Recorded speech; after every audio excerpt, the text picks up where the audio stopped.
Oke, maaf sekali lagi kami dapat untuk semua hamba-hamba Tuhan. Shalom buat kita semuanya hamba-hamba Tuhan di seluruh Indonesia, yaitu di Yayasan Pesat. Kita bersyukur pada saat ini tetap kita masih bisa melangsungkan kebaktian kita. Kita akan memulai kebaktian kita. Sebelum kita mulai kebaktian kita, mari kita sama-sama berdoa. Mari kita berdoa. Tuhan Yesus, kami bersyukur Bapa, di mana saat ini Tuhan masih memberikan kami kesehatan untuk bisa kami berkumpul lewat Zoom ini Bapa, untuk memuji, memuliakan nama Tuhan, bahkan juga mendengarkan firman Tuhan. Kami serahkan kebaktian kami ini ke dalam tangan Tuhan, biarlah mulai dari awal sampai akhir kiranya Tuhan yang menuntun segala kebaktian kami ini sehingga berjalan dengan baik. Berkati hamba-Mu yang akan menyampaikan firman-Mu, berkati kami semua juga para hamba-hamba-Mu yang ambil bagian dalam pelayanan ini, bahkan juga semuanya kami hamba-hamba-Mu Pesat di seluruh Indonesia, bila kiranya Tuhan memberkati setiap jaringan yang ada sehingga kami bisa menikmati bagian ini dengan penuh ucapan syukur memuliakan Tuhan. Terima kasih Bapa, di dalam nama Tuhan Yesus Kristus kami berdoa dan mengucap syukur. Amin. Amin.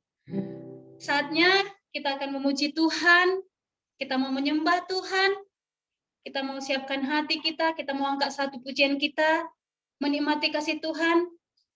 Mari sama-sama kita menyembah Tuhan. Kita sama-sama bernyanyi. Saat indah bersamamu Tuhan.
Menikmati kasih dan indahnya hadirat Tuhan, hadiratku Tuhan,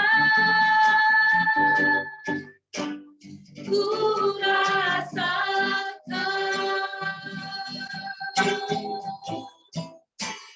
kekudusan-Mu Bapa, aduh ku ingin ku rindu selalu diam dalam bait-Mu, menikmati kasih anugerah. Mari sama-sama kita lebih menikmati kasih anugerah Tuhan. Mari kita angkat lagu pujian ini sekali lagi. Kita katakan saat indah bersamamu Tuhan. Saat indah berhadapan dengan Iya benar Tuhan. Memandang wajah-Mu, Yesus kekasih jiwa, bawa kami Tuhan, bawa dalam pelukan-Mu, menikmati kasih dan indahnya hadirat-Mu, hadirat-Mu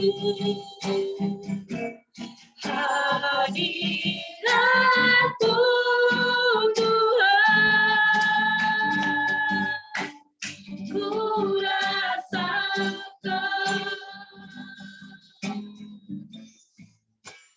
kekudusan-Mu Bapa, penuhiku ku ingin selalu, ku rindu selalu, tiap dalam baitmu, menikmati kasih anugerah hadirat-Mu Tuhan, hadirat-Mu Tuhan, ku rasakan Tuhan kekudusan-Mu Bapa, penuhi kami, kami rindu selalu, rindu selalu, diam dalam baitmu, menikmati kasih-Mu, menikmati kami, menikmati kasih-Mu, menikmati kasih anugerah.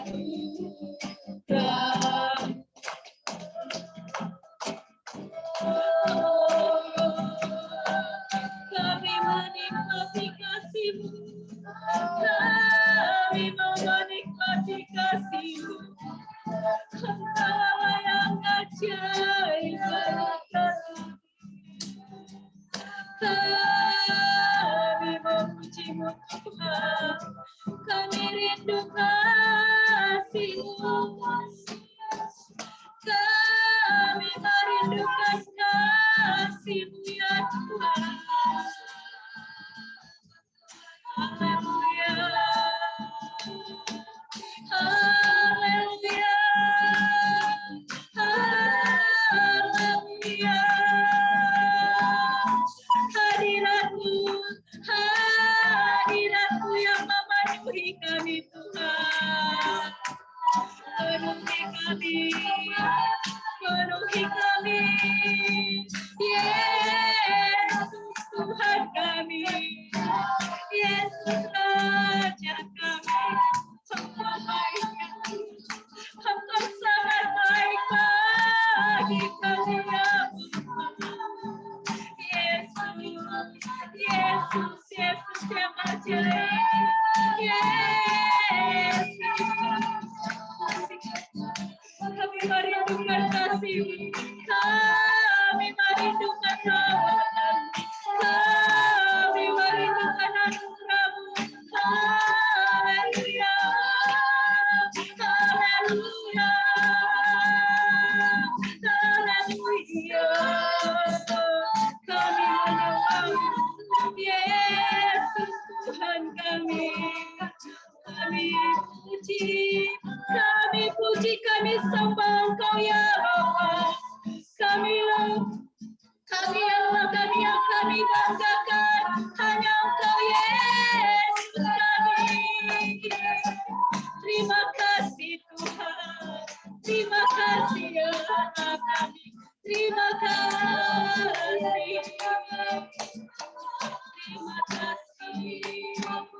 terima kasih Yesus. Luar biasa, Engkau luar biasa dalam hidup kami. Engkau yang memegang erat hidup kami. Kami penuh dengan api surgawi-Mu Tuhan. Sebab Engkau luar biasa ya Yesus. Terima kasih Tuhan. Terima kasih ya Yesus. Hidupku Tuhan, ku rasakan kekudusan-Mu Bapa, penuhiku, kami rindu selalu. Rindu selalu diam dalam bait-Mu, menikmati kasih,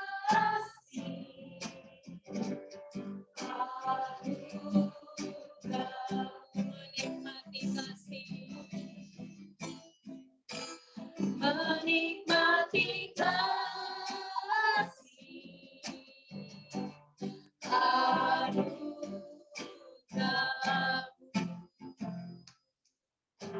terima kasih Tuhan buat anugerah-Mu yang senantiasa kami nikmati.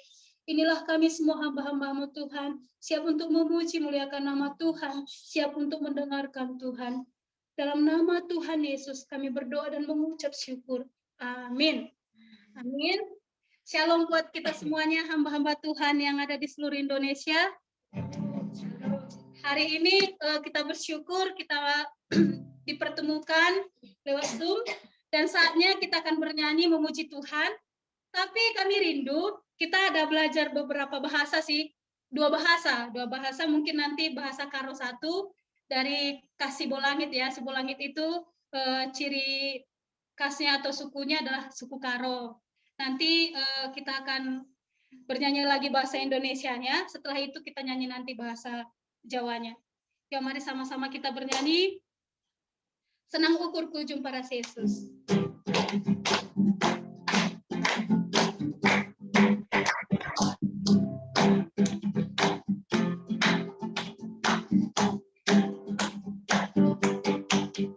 Senang ukurku jumpa rasa Yesus.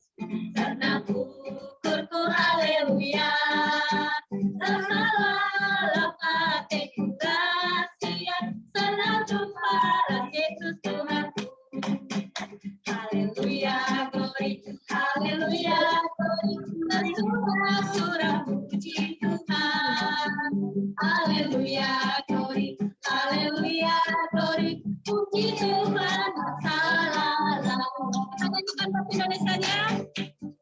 Senang hatiku bertemu Yesus, senang hatiku, haleluya. Selamanya ku ingin bersama Dia, senang bertemu Yesus Tuhanku, haleluya. Haleluya, glory, bersorak-sorak puji Tuhan. Haleluya, glory, haleluya, glory, puji Yesus selama-lamanya. Masuk kita bahasa Jawa. Senang hatiku Yesus, senang hatiku, haleluya. Selawat sehat ku pengen karo Gusti, senang ketemu Gusti Yesusku. Haleluya, glory, haleluya, glory, surah-surah puji Gusti. Haleluya, glory, haleluya, glory, puji Gusti selawat. Sama-sama kita belajar sekali lagi lagu ini bahasa Karo ya. Kita nyanyikan sekali lagi bahasa Karonya. Senang ukurku jumpa rasa Yesus, senang ukurku haleluya. Rasalah hatiku rahasia, senang jumpa rasa Yesus Tuhanku. Haleluya, glory, haleluya, glory. Tersurat-surat puji Tuhan. Haleluya, glory, haleluya, glory. Puji Tuhan, rasa lala. Rasa persatuan kita. Senang hatiku bertemu Yesus. Senang hatiku, haleluya. Selamanya ku ingin bersamanya. Senang bertemu Yesus Tuhanku. Haleluya, glory, haleluya, glory. Bersorak-sorak puji Tuhan. Angkat semua tangannya. Haleluya, glory, haleluya, glory. Puji Yesus selamat. Sekali lagi bahasa Jawanya. Senang hatiku ketemu Yesus. Senang hatiku, haleluya. Selawat sehat ku pengen karo Gusti. Senang ketemu Gusti Yesus. Haleluya. Sama-sama angkat tangannya. Kita puji Tuhan. Haleluya, glory, haleluya, glory. Puji Gusti selamat. Haleluya, glory, haleluya, glory, haleluya, glory.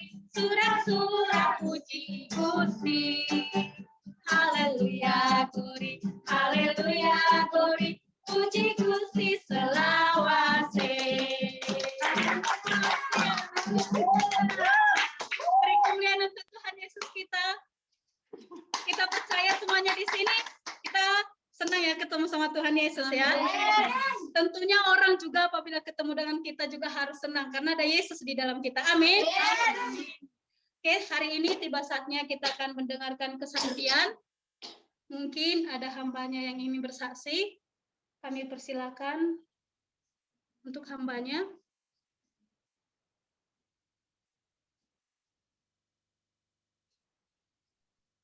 Lanjut, Bu.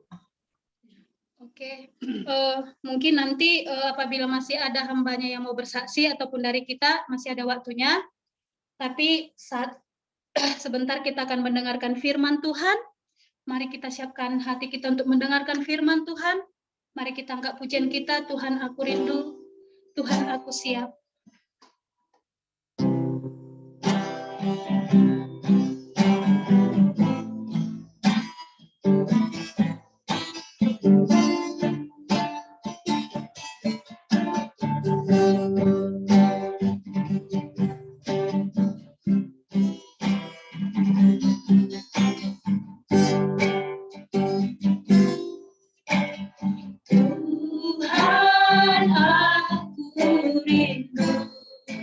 Tuhan kami siap.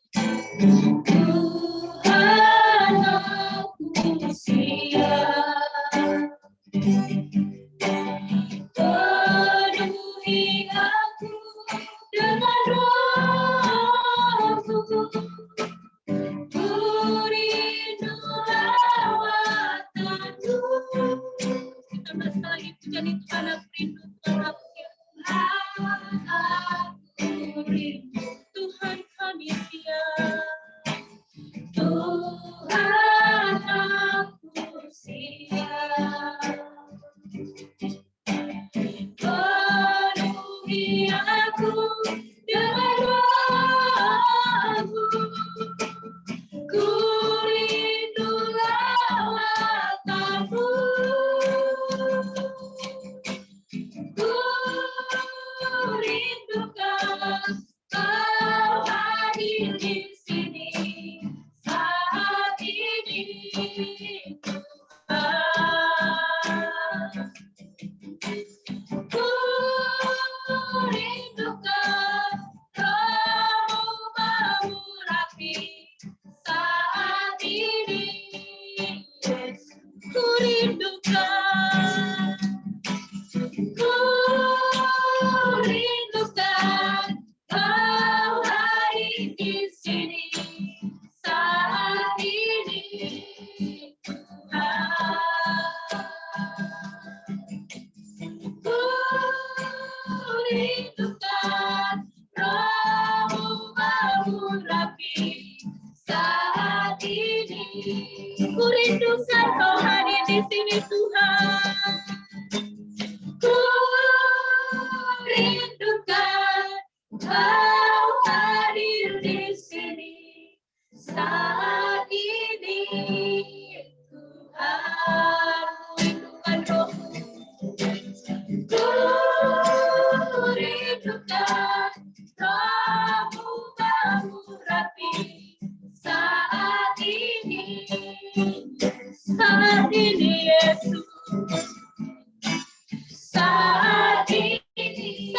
Yesus.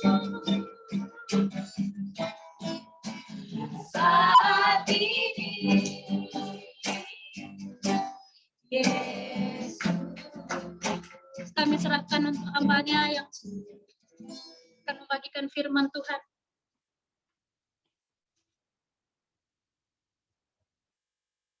Ya, Salam. Sebelum kita dengar firman Tuhan, kita berdoa dulu. Terpujilah nama-Mu Tuhan Yesus. Oleh karena anugerah-Mu kami boleh ada hari ini. Sampai pada sore hari ini. Kami menikmati berkat Tuhan, kasih setia Tuhan dalam sepanjang hidup yang sudah kami lewati. Kami tahu masa-masa sukar ini kami menghadapi banyak hal, tapi kami punya Tuhan Yesus yang dahsyat, yang luar biasa. Pada sore hari ini kami mau dengar firman Tuhan. Urapi hamba-Mu, urapi kami yang sudah hadir, dan Kau jamah yang belum hadir, sehingga mereka boleh datang bersama-sama diberkati oleh firman Tuhan. Kami siapkan waktu kami, dan kami serahkan waktu ini ke dalam tangan Tuhan. Hanya di dalam nama Tuhan Yesus, kami sudah siap mendengarkan firman Tuhan. Haleluya. Amin. Salam semuanya. Tema kita hari ini, sebentar dulu ya. Saya ada salah ini.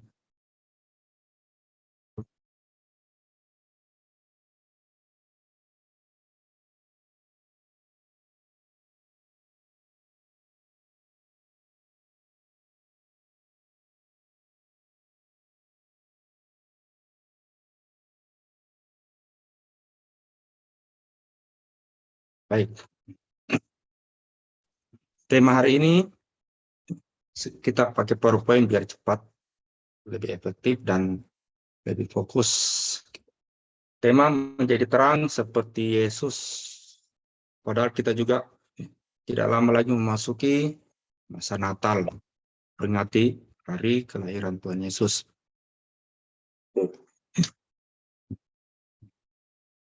Kita lihat dulu, kita akan bagi beberapa bagian. Pertama, nubuatan. Di dalam nubuatan, di situ dikatakan terang yang membawa keselamatan. Siapa sih keselamatan itu? Yang membawa terang sebelum datang, tapi sudah dinubuatkan. Ya, yang sudah dinubuatkan sejak ratusan tahun, ribuan tahun. Itu dikatakan di dalam Yesaya 9 ayat 1 dan ayat 5, bangsa yang berjalan dalam kegelapan telah melihat terang yang besar. Mereka yang diam di negeri kekelaman, atasnya terang telah bersinar. Sebab seorang anak telah lahir untuk kita, seorang putra telah diberikan untuk kita, lambang pemerintahan ada di atas bahunya, dan namanya disebutkan Orang Penasihat Ajaib, Allah yang perkasa, Bapa yang kekal, Raja Damai. Jadi nubuatan ini Yesaya 9 sudah dinubuatkan bahwa bangsa-bangsa berjalan dalam kegelapan akan ada terang yang menyinari mereka, dan bangsa-bangsa yang hidup dalam kekelaman ada terang yang akan memberikan mereka harapan hidup, dan akan ada nanti seorang anak yang lahir. Ya, kita sudah tahu ini adalah nubuatan pertama tentang terang. Siapa terang yang dimaksud? Ya, oke. Jadi nubuatan ini itu sudah sekitar 700-an tahun baru digenapi melalui kelahiran Sang Mesias Jadi belum pakai nama Yesus ya. Dalam perjanjian lama belum ada nama Yesus. Jadi dibuatkan mereka tidak tahu. Jadi mereka namakan Immanuel. Jadi nubuatan Yesaya. Itu dia masih memakai nama Immanuel. Allah beserta kita. Jadi itu sudah dibuatkan bahwa seorang anak yang lahir yang membuat terang itu ternyata Immanuel. 700 kalau nggak salah 723 tahun yang lalu. Nah, itu juga yang dibuatkan di dalam Wahyu 22 ayat 16, Matius 2 ayat 2. Jadi ternyata yang dimaksud dengan terang itu adalah Yesus pribadi. Ya, dikatakan dia adalah bintang timur yang gilang gemilang. Yang dicari oleh bangsa-bangsa atau orang Majus. Jadi orang Majus mewakili bangsa-bangsa yang mencari terang. Inilah bangsa-bangsa yang hidup dalam kegelapan. Dan waktu Yesus lahir, dia melihat bintang timur, maka mereka mencari. Mereka melakukan perjalanan jauh. Dan mereka berjumpa dengan Yesus adalah bintang timur yang gilang gemilang. Itulah yang dicari bangsa-bangsa. Jadi nubuatan tentang siapa terang itu ya sudah terjawab, yaitu dalam diri Yesus. Ya. Kemudian memang penggenapannya di dalam diri Yesus, yaitu Yesus adalah terang dunia. Dalam Yohanes 12 ayat 6 mengatakan begini, Yesus mengatakan sendiri ya, bukan orang lain, bukan siapa-siapa. Dia menjawab penggenapan apa yang disampaikan oleh Yesaya dan nabi-nabi lain tentang terang. Aku telah datang ke dalam dunia sebagai terang supaya setiap orang yang percaya kepadaku jangan tinggal di dalam kegelapan. Nah, sudah jelas nubuatan itu berlaku di dalam Yesus. Nah, di dalam Yohanes 8:12 juga mengatakan hal yang sama. Ini lebih jelas lagi. Dia mengatakan, maka Yesus berkata pula kepada orang banyak, katanya, akulah terang dunia. Barang siapa mengikut aku, ia tidak akan berjalan dalam kegelapan, melainkan ia akan mempunyai terang hidup. Jadi jelas ya, tadi nubuatan, siapa terang itu, dan digenapi di dalam diri Yesus dengan jelas sama sekali, anak yang akan lahir, dan Yesus sendiri menjawab nubuatan itu bahwa akulah terang dunia. Nah, di dalam penggenapan ini, di dalam kitab Yohanes, kalau kita baca kitab Yohanes, Injil Yohanes sinoptik itu, ya, kita lihat di situ, dia selalu mendefinisikan Yesus sebagai terang. Ada banyak ayat di situ, dia selalu berbicara, Yesus terang dunia, Yesus terang, menjadi terang, akulah terang. Itu Yohanes. Nah, jadi kitab Yohanes selalu berbicara tentang kriteria Yesus sebagai terang dunia. Ya. Jadi di dalam kitab Yohanes juga menjelaskan tentang pelayanan Yohanes Pembaptis. Yohanes Pembaptis itu perantara antara perjanjian lama dan perjanjian baru. Yohanes Pembaptis adalah nabi terakhir dalam perjanjian lama yang membawa nubuatan Yesaya yang digenapi di dalam diri Yesus. Itu Yohanes Pembaptis. Ya, sekali lagi, Yohanes Pembaptis adalah nabi terakhir transisi dari perjanjian lama ke perjanjian baru yang menumbuhkan Yesaya dalam diri Yesus. Dan dia duluan lahir 6 bulan sesudah Yesus. Maka dia mengatakan dalam dirinya, jawabnya, akulah suara orang yang berseru-seru di padang gurun, luruskanlah jalan Tuhan seperti yang telah dikatakan Nabi Yesaya. Oke, paham ya? Jadi Yohanes Pembaptis mendahului Tuhan. Artinya pergeseran antara dari perjanjian lama masuk perjanjian baru, harus ada perantara yang menjelaskan di mana nubuatan itu digenapi. Itu harus jelas. Bersyukur bahwa Tuhan memakai kitab Yohanes dan menjelaskan tentang Yohanes Pembaptis, dialah menjadi orang yang meluruskan jalan Tuhan. Dialah yang perantara. Apa yang disampaikan, Bapak Ibu Saudara, kalau Yesus memberitakan Injil karena Yesus Nabi Yohanes mengatakan, bertobatlah kamu, sebab kerajaan Allah sudah dekat. Jadi untuk masuk menerima Yesus sebagai terang, jalan pertama adalah bertobat. Dan itu adalah tugas tanggung jawab Yohanes Pembaptis. Perantara antara nubuatan dalam perjanjian lama yang diakhiri dan digenapi di dalam perjanjian baru yang dikatakan oleh Yesaya itu dijalankan oleh Yohanes dan menunjuk kepada pribadi Yesus. Dan Yesus memberi contoh pertama kali dia dibaptis.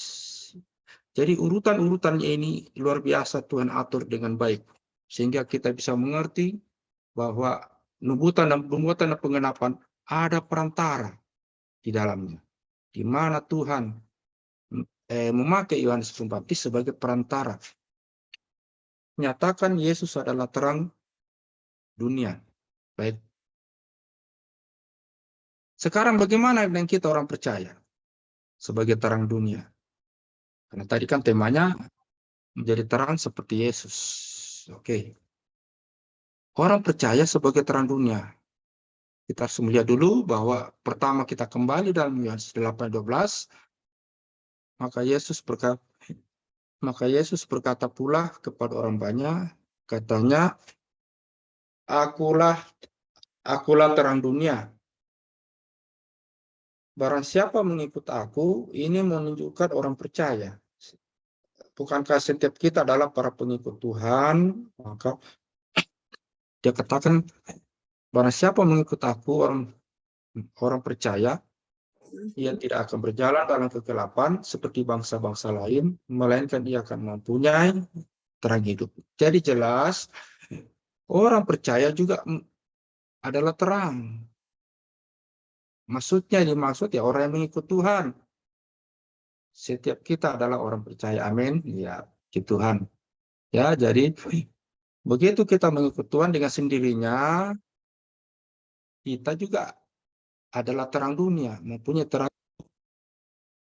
Kita yang telah percaya Yesus adalah Tuhan dan Juru Selamat, dan melayaninya dengan sendirinya juga mempunyai terang hidup. Iya. Oke, jadi tadi berbicara nubuatan, siapa sih yang membawa terang itu? Ternyata penggenapannya ada di dalam pribadi Yesus. Dan di dalam Yohanes 8:12 dia mengatakan ternyata kita yang percaya Yesus, yang mengikuti dia juga adalah orang yang mempunyai terang. Yang dimiliki oleh Tuhan. Kan Tuhan katakan, akulah terang dunia, maka kita yang percaya juga memiliki terang itu. Terang hidup, mempunyai terang hidup. Yang kita bisa bagikan, kita bawa ke dalam pelayanan. Ya. Oke, jadi Bapak Ibu Saudara, setelah Yesus menyelesaikan pelayanan penebusannya di dunia, dia naik ke surga, duduk sebelah kanan Bapa, maka tugas membawa terang kepada dunia diberikan kepada orang percaya melalui amanat agung. Iya, karena 3,5 tahun aja Yesus di dunia, maka kitalah yang harus membawa terang melalui amanat agung. Tentu kita punya identitas orang percaya yang membawa terang itu. Nah, apa saja sih identitas orang percaya yang memiliki terang? Dengan identitas kita orang percaya melaksanakan amanat agung. Kalau di sini saya kasih 3. Ya. Jadi apa identitas orang percaya? Dalam melaksanakan amanat agung. Mungkin kita sudah mengerti ya. Pertama adalah kamu adalah garam dunia. Matius 5 ayat 13. Coba diperhatikan arah panahnya. Tolong diperhatikan arah panahnya. Arah panahnya berbeda. Ya, berbeda maksud. Jadi identitas orang percaya dalam melaksanakan amanat agung, pertama, kamu adalah terang dunia. Ya. Dunia yang melihat kita, dunia yang merasakan sentuhan kasih kepada kita orang percaya. Kamu adalah terang dunia juga. Dunia juga yang melihat gaya hidup kita. Gaya hidup kita. Dan juga adalah satu, kamu adalah saksiku. Sampai ke dunia juga. Mulai dari Yerusalem, dia ujung bumi. Tetapi kalau kamu jadi saksi, itu beda. Orang percaya yang pergi menceritakan kepada dunia. Jadi di sini, garam dan terang kita ini, orang menyaksikan, dunia menyaksikan hidup kita. Baik mereka merasakan sentuhan kasih, gaya hidup kita, perkataan, tutur kata kita, perilaku kita, mereka lihat sebagai terang. Iya. Dunia yang datang kepada kita melihat orang percaya. Dan kamu adalah saksi kita, orang percaya yang harus pergi menceritakan, menyaksikan bagaimana kita sudah percaya Yesus kepada dunia. Iya. Aku mau bersaksi dulu sedikit tentang pengalaman saya, walaupun sudah lama ya, tentang garam. Garam dan terang itu sebenarnya tidak banyak bicara juga. Tidak perlu banyak bicara. Tapi orang melihat hidup kita. Mungkin tidak perlu kita menceritakan tentang Kristus, tapi orang melihat hidup kita. Mereka merasakan sentuhan kasih kita. Mereka lihat senyum kita. Mereka melihat tutur kata kita sopan. Mereka lihat kita pelukan kita yang penuh kasih. Mereka kalau melihat kita merasa sukacita kehadiran kita. Mereka bahagia, wah datang dia. Oh, aku merasa tenang, damai. Ada orang Kristen ada di tengah kita. Senyumnya begitu membuat kami merasa tenang, merasa sukacita. Itu garam dan terang. Tetapi kalau saksi ya kita harus menceritakan tentang Yesus, tentang pribadi kita. Aku beri kesaksian tentang saya pernah, waktu itu saya diutus oleh Pak Bambang membuka program PEJM, pengembangan ekonomi jemaat masyarakat. Nah, di Purwokerto. Wah, ya. Waktu itu saya masih sendiri, diutus ke sana 8 bulan merintis program pengembangan ekonomi jemaat masyarakat. Jadi Pak Bambang Budianto kerjasama dengan gereja GKI, saya berangkat ke sana dan saya mendirikan program-program. Sesudah itu saya sendiri, saya tinggal di Balai Latihan Kerja BLK, ada kita buat, ada juga home industry, ada juga ternak kambing, ada konveksi pakaian. Nah, jadi waktu saya tinggal di situ, pulang saya dari gereja, di depan rumah ada orang duduk-duduk di depan, dia bawa bungkusan. Saya pikir dia istirahat saja, capek. Kok sampai sore dia tidak pulang-pulang? Sampai malam masih tidak pulang-pulang dia. Ini udah gelap. Kok dia nggak pulang-pulang?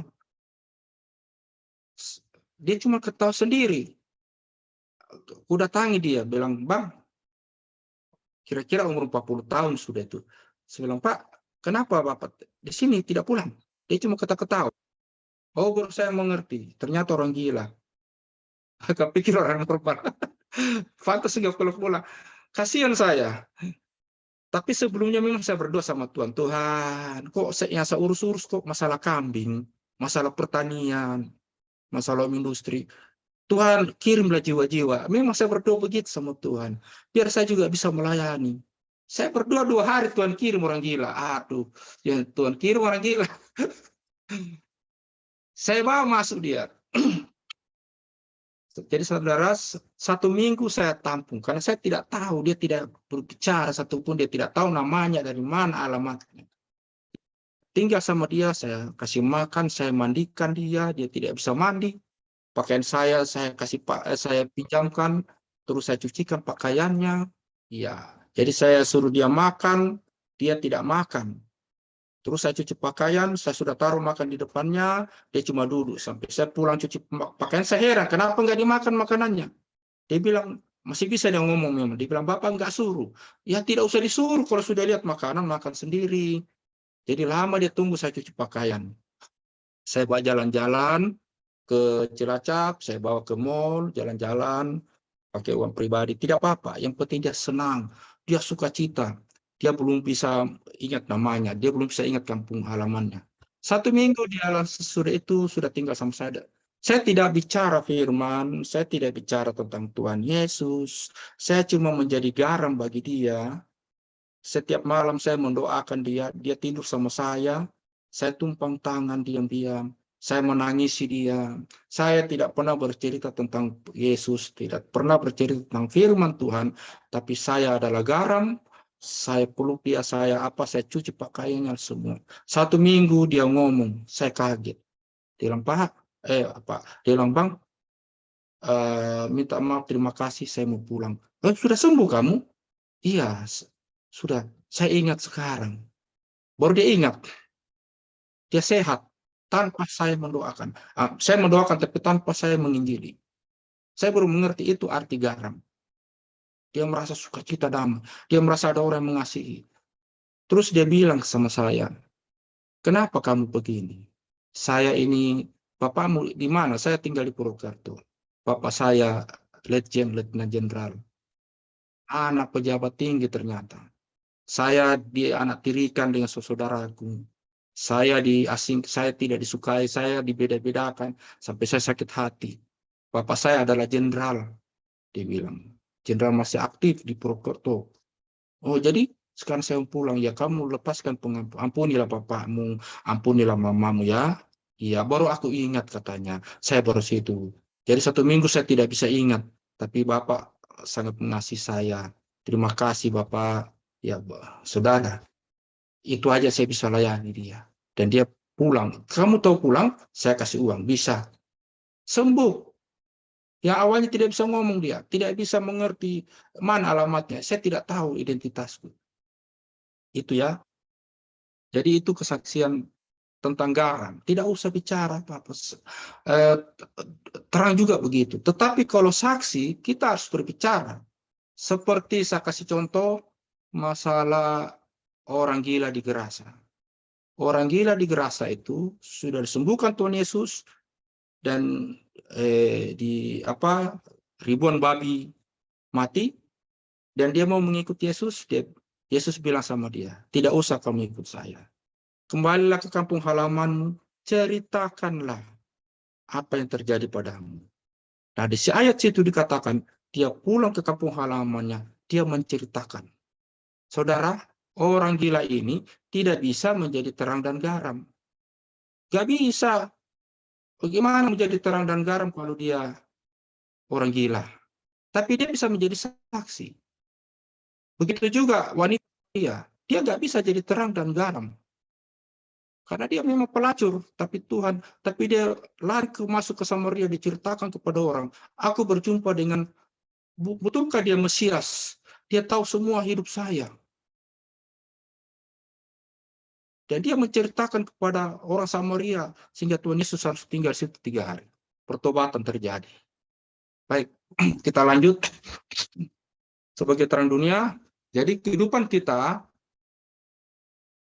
lebih kuat berbicara daripada kata-kata di atas mimbar. Aku juga sadar ini, kalau bicara di mimbar, semua bisa, banyak, ya. Kita nggak sadar. Yang lebih kuat berbicara itu hidup kita. Bagus kalau kita di atas mimbar. Saya kalau sama istri, ini ada istri saya diikut Zoom. Saya kalau dipanggil khotbah, dipanggil isi seminar, tetapi kalau saya berkelahi dengan istri, bertengkar, saya batalkan. Saya tidak mau. Pernah saya mau isi seminar, terus saya sama istri bertengkar, sampai dia nangis apa. Saya telepon panitia, mohon maaf saya tidak bisa. Kenapa? Tidak apa-apa, saya nggak sejahtera. Saya tidak mau menyampaikan firman di mimbar.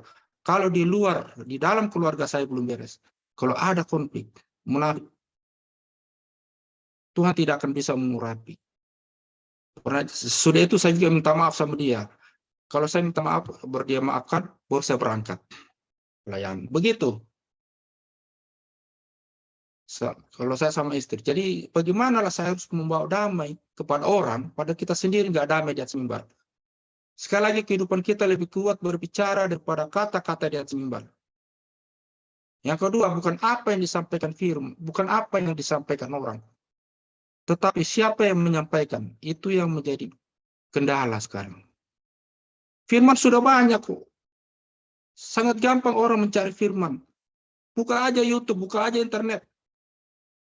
Bebas semua pamflet-pamflet, bebas semua buku-buku rohani. Biar orang muslim boleh lihat, buka YouTube, buka internet, gampang. Mereka tidak bisa terima Yesus.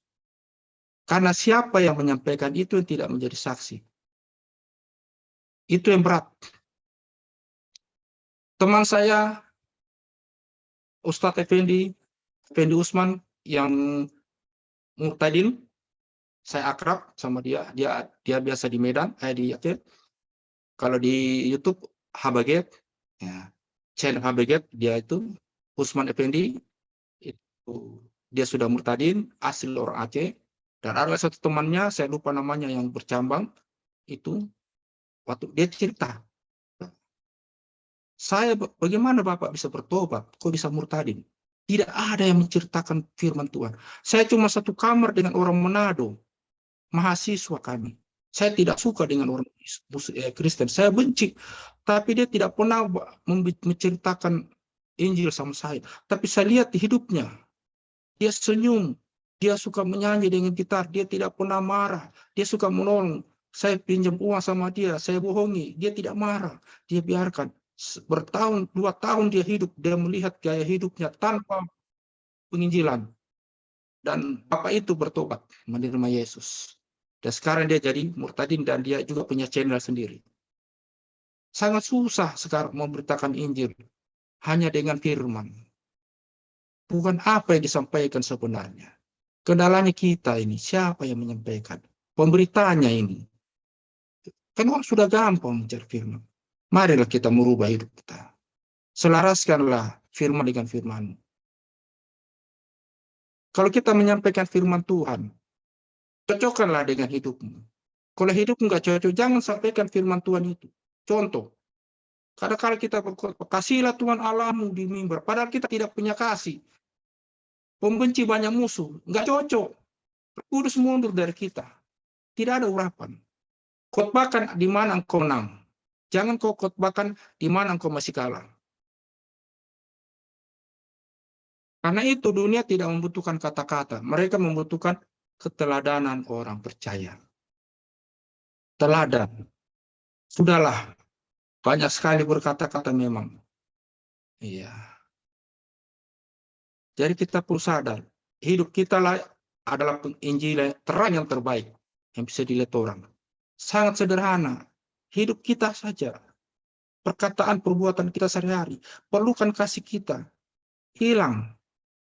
Sibuk dengan pekerjaan Tuhan. Seolah-olah kita melayani pekerjaan Tuhan, tapi hidup kita sendiri, kita tidak sadar apakah kita ini menjadi garam dan terang bagi orang. Apakah kalau kita datang orang senang sama kita? Baik orang percaya, karena begitu besar kasih Allah ke dunia ini, sehingga ia telah mengaruniakan anaknya tunggal, supaya setiap orang, sekarang bagaimana melayani seperti Yesus? Supaya setiap orang yang percaya kepadanya tidak binasa, melainkan beroleh hidup yang kekal. Ya kita tahu apa itu mengaruniakan, anugerah pemberian cuma-cuma karena tidak mampu membayarnya. Di sini mati lampu ya, kita berharap sinyal masih jalan ini. Ya, jadi baik lanjut. Nah, tadi Yohanes 3:16, sekarang 1 Yohanes 3:16 yang jarang kita bicarakan. Nah, di sini Tuhan Yesus katakan ya kita wajib menyerahkan nyawa kita seperti Yesus. Demikianlah kita ketahui kasih Kristus, yaitu Dia telah menyerahkan nyawanya untuk kita, jadi kita pun wajib menyerahkan nyawa kita untuk saudara kita. Jadi Bapak Ibu, itu anugerah. Kalau itu anugerah, maka kita memberikan cuma-cuma. Jangan banyak sekali tawar-menawar. Jangan banyak sekali tuntutan dalam melayani. Jadi orang percaya itu harus melayani seperti Yesus. Karena Yesus rela mati menyerahkan nyawanya bagi kita, maka kita wajib menyerahkan hidup kita untuk menyelamatkan sesama kita melalui berita Injil. Jadi pelayanan itu bukan pekerjaan loh. Pelayanan murni adalah karena kita membalas kasih karunia Tuhan. Kalau ada orang menjadikan pelayanan itu pekerjaan, ya seolah-olah seperti pegawai, kita sudah salah. Jadi pergilah dan beritakanlah kerajaan surga sudah dekat, sembuhkanlah orang sakit, bangkitkanlah orang mati, tahirkanlah orang kusta, usirlah setan-setan, kamu telah memperolehnya dengan cuma-cuma, karena itu berikanlah pula dengan cuma-cuma. Jadi Bapak Ibu, kita sudah menerima keselamatan dengan cuma-cuma, maka kita juga harus memberikan hidup kita dan pelayanan kita dengan cuma-cuma. Jangan bersungut-sungut ditempatkan di mana. Jangan menuntut banyak hal, jangan hitung-hitungan untuk karena kita sudah diselamatkan karena kasih karunia Tuhan. Layanilah segala sesuatu, kerjakan segala sesuatu seperti untuk Tuhan, bukan untuk pesat. Kalau kita berpikir kita melayani untuk pesat, kita pasti kecewa. Ini kuranglah, ini kuranglah. Tapi kalau kau melayani seperti untuk Tuhan, karena kasih karunia Tuhan sudah diberikan kepada saya, maka saya memberi dengan cuma-cuma, tanpa hitung-hitungan, tanpa untung rugi, tanpa menuntut banyak. Karena Tuhan pasti memelihara kita. Kamu telah memperolehnya dengan cuma-cuma, karena itu berikanlah pula dengan cuma-cuma. Menerima keselamatan sudah. Terus kita harus memberikan hidup pelayanan kita dengan Tuhan, dan Tuhan mengutus kita, kita harus pergi beritakan Injil. Jangan bersungut-sungut. Kalau masih ada bersungut-sungut, berarti bukan melayani, tapi pekerjaan itu. Jadi kan pelayanan pesat pekerjaan. Kita melayani bukan melayani pesat. Pesat itu adalah sarana yang Tuhan pakai. Kita melayani Tuhan. Sepanjang konsep mindset kita berpikir bahwa saya melayani untuk Tuhan, maka engkau akan sukacita. Engkau akan mengalami damai sejahtera dimanapun tantangan kau hadapi. Karena engkau tahu yang saya layani adalah Tuhan, bukan pesat. Sampai hari ini saya mau berpikiran seperti itu. Saya berusaha berpikir bahwa segala apapun yang saya lakukan seperti untuk Tuhan. Karena memang Tuhan punya. Berikan dengan cuma-cuma. Kalau untuk dihitung-hitung segala. Hitung-hitungan, oke. Pelayanan Yesus di dunia itu melayani, ya. Pelayanan Yesus di dunia itu pertama melayani. Yang kita harus tiru. Bukan dilayani. Bukan bos kita. Kita punya potensi, kompetensi, pakailah itu untuk melayani. Bukan dilayani. Saya nggak tahu, memang melihat, jangan sampai kita dilayani seperti bos, seperti orang hebat. Tidak ada. Hanya Yesus yang disanjung. Segala sesuatu yang melebihi Tuhan, kita sudah mencuri hormat kemuliaan Tuhan. Sekali lagi, orang yang bukan melayani tapi dilayani, dia sudah mendapatkan upah. Tuhan katakan, upahmu di surga sudah nggak ada. Penghormatan yang kau dapatkan di dunia itu sudah upahmu. Kadang-kadang saya juga sadar, iya ya. Jadi kalau saya membanggakan diri dan orang menghormati saya, orang mensupport saya karena pelayanan saya, maka Tuhan katakan, itu upahmu. Tidak ada lagi upahmu di dunia, di surga. Kau sudah memperoleh di dunia. Iya. Jadi hati-hati. Melayani. Upahmu besar di surga. Oke. Yang kedua, melayani. Siapa yang dilayani? Orang berdosa. Bukan orang benar. Bukan orang benar. Maksudnya, kita ini, Tuhan utus melayani orang berdosa. Puji Tuhan kalau kita pesat masuk ke desa-desa mencari orang-orang yang belum mengalami pertemuan rohani, yang belum mengenal Kristus juga, para penginjil, para hamba Tuhan, kita mengajar mereka untuk kenal Tuhan. Tidak salah kalau kita melayani orang benar. Gereja melayani gembala domba-domba yang sudah percaya. Dan tugas gereja adalah mendewasakan orang percaya supaya sempurna seperti Yesus. Kita tidak pelayanan gereja. Kita mencari orang yang di luar gereja yang belum terjangkau, yaitu di pedesaan. Puji Tuhan, Tuhan pakai pesat untuk merangkul mereka yang belum terjangkau. Yang sudah terjangkau, biarlah itu tugas gereja. Tapi bagaimana dengan yang desa-desa, ya, itu tugas kita. Kita mencari, melayani orang berdosa. Kalau kita sampai hari ini terlalu banyak melayani orang benar,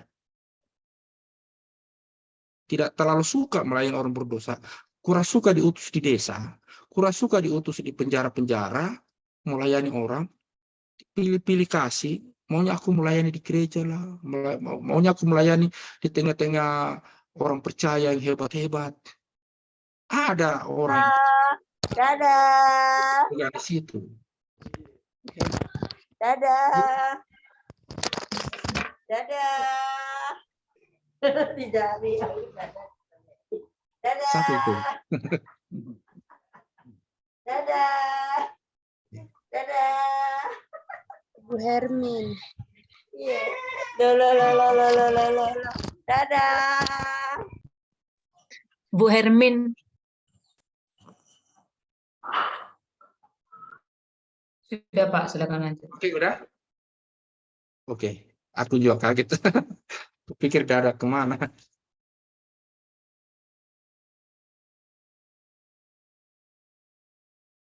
Oke, kita lanjut sedikit lagi. Jadi melayani bukan dilayani, melayani orang berdosa bukan orang benar supaya mereka bertobat. Karena Yesus datang sebagai terang di tengah kegelapan. Oke, melayani juga seutuhnya. Kita melayani holistik. Oke, jadi itu yang kita mau tiru. Selain memiliki identitas tadi, ini identitas orang percaya, mana tadi? Nah, ini identitas orang percaya, garam, terang, dan saksi. Kita juga melayani tiga ini, mengikuti pelayanan Yesus. Ya, bukan dilayani, tapi kita juga melayani orang berdosa. Kita cari orang yang belum terlayani oleh gereja, oleh orang-orang percaya. Kita cari, terutama di pelosok-pelosok. Oke, jadi kemudian kita melayani seutuhnya, bukan hanya rohani. Iya. Jadi pelayanan holistik Yesus lebih banyak melayani di luar sinagog, gereja. Pesat juga lebih banyak melayani di luar gereja. Seperti Yesus. Dan juga seperti Yesus melayani di kota-kota kecil dan pedesaan. Dia jarang ke Yerusalem untuk memberitakan Injil. Tidak ada. Dia hanya masuk di Yerusalem dan dia disambut sebagai raja. Hosana bagi raja, bagi anak raja, anak Daud. Tapi dia lebih banyak ke kota-kota kecil dari satu desa ke desa pedesaan. Itulah yang kita lakukan. Melayani seperti Yesus, menjadi terang seperti Yesus. Pelayanan holistik. Yang pertama, Yesus berjalan keliling dari kota ke kota dan dari desa ke desa memberitakan Injil Kerajaan. Itu pola Yesus dalam pelayanan. Dia memberitakan Injil Kerajaan. Kita juga diutus ke kota-kota dan desa-desa. Bukan di kota-kota besar maksudnya ya. Nah, Yesus juga mengajar di desa-desa. Holistik. Pesat juga kita melayani seperti Yesus, mengajar di desa-desa. Dia juga mengajar dengan di bukit apa sabda Yesus di bukit. Dia mengajar tentang hikmat-hikmat kehidupan. Dia juga mengutus muridnya mengelilingi segala desa supaya muridnya melakukan hal yang sama seperti dia, memberitakan Injil dan menyembuhkan. Juga pelayanan penyembuhan bagi yang sakit, holistik. Bukan hanya mental, rohani, jasmani. Dia juga mengusir setan bagi yang terikat. Hal-hal sosial, memberi makan. Juga pelayanan sosial kepada Marta, menghibur. Dia datang. Dia juga datang waktu Lazarus memberikan pelayanan sosial. Itu pelayanan Yesus, holistik. Dia bukan dilayani, tapi dia melayani. Dia berjalan dari satu desa ke desa. Artinya dia pergi, berarti dia pelayanan, bukan dilayani. Dia tidak hanya duduk-duduk di rumah, hanya duduk-duduk aja buat program, orang tetangga aja nggak dimenangkan. Gak usah jauh-jauh, tetangga saja kita nggak menangkan. Atau keluarga kita masih banyak yang belum percaya.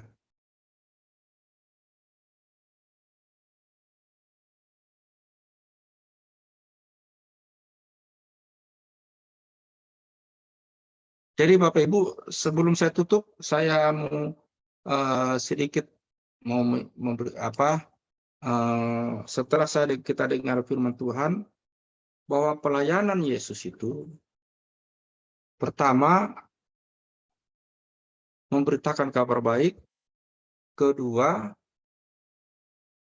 mengajar dan memuridkan, ketiga mendemonstrasikan kuasa Allah. Demonstrasi kuasa Tuhan ini kadang-kala hilang dalam pelayanan. Penginjilan, memberitakan Injil tanpa kuasa, bukan penginjilan buat saya. Saya pribadi, setelah saya belajar firman Tuhan, menurut cara Yesus, di mana ada penginjilan, pemberitaan kabar baik dan mengajar harus disertai dengan kuasa. Kalau tidak pernah ada kuasa dalam hidup kita, kita sama seperti agama lain. Itu sebabnya, kalau saya melayani, harus ada kesaksian. Kalau saya pelayanan, harus ada Tuhan melakukan suatu perkara yang besar. Tidak cukup hanya memberitakan Injil dan mengajar, tapi kuasa. Karena Yesus dikatakan, Yesus berjalan dari satu desa ke desa, memberitakan kabar Injil Kerajaan Allah, sambil mengusir setan, sambil menyembuhkan orang sakit. Ini yang hilang di dalam pelayanan. Banyak. Ya. Memberitakan Injil, pengajaran, tapi tidak disertai dengan kuasa Tuhan. Tidak ada lagi. Bagaimana orang membuktikan bahwa dia disembuhkan? Dia tidak. Kalau dia percaya Yesus adalah Tuhan, kok saya tidak sembuh? Kok kenapa saya tidak bisa dipulihkan? Saudara, kita banyak bersekutu dengan Tuhan di dalam pelayanan, dan biar Tuhan mengurapi kita. Pengurapan tidak pernah bisa didapatkan di mimbar. Pengurapan tidak pernah bisa didapatkan dalam sekolah teologi. Pengurapan tidak pernah didapatkan di mana-mana. Pengurapan hanya ada satu. Masuk kamar, tutup pintu, tutup jendela, berdoa kepada Bapa. Dan kau berjumpa dengan Tuhan. Di situ pengurapan ada. Gak ada cara lain. Kalau kau terlalu sibuk dan tidak pernah berdoa, tidak punya waktu khusus fellowship dengan Tuhan secara pribadi, kau tidak akan ada urapan. Kita merasa sudah benar. Jadi sekali lagi, pengurapan tidak kita dapatkan dalam sekolah teologi, sama sekali nggak ada. Iya, tidak dapatkan di mimbar, tidak ada. Kita hanya ada dapat duduk di kaki Tuhan, masuk kamar, punya waktu khusus bersekutu dengan Tuhan. Dalam pelayanan, memberitakan kabar baik, mengajar, disertai dengan kuasa. Amin. Terima kasih. Puji Tuhan. Saya kembalikan atau pada Bu Sri, silakan Bu. Ya, Bu Istri. Ya, terima kasih buat Pak Daniel yang sudah menyampaikan firman Tuhan yang sangat memberkati kita semuanya. Di sini kami berikan ruang kesaksian untuk tim NIAS supaya bersaksi atas setiap pekerjaan Tuhan dalam setiap tim yang ada. Kami persilahkan untuk tim NIAS.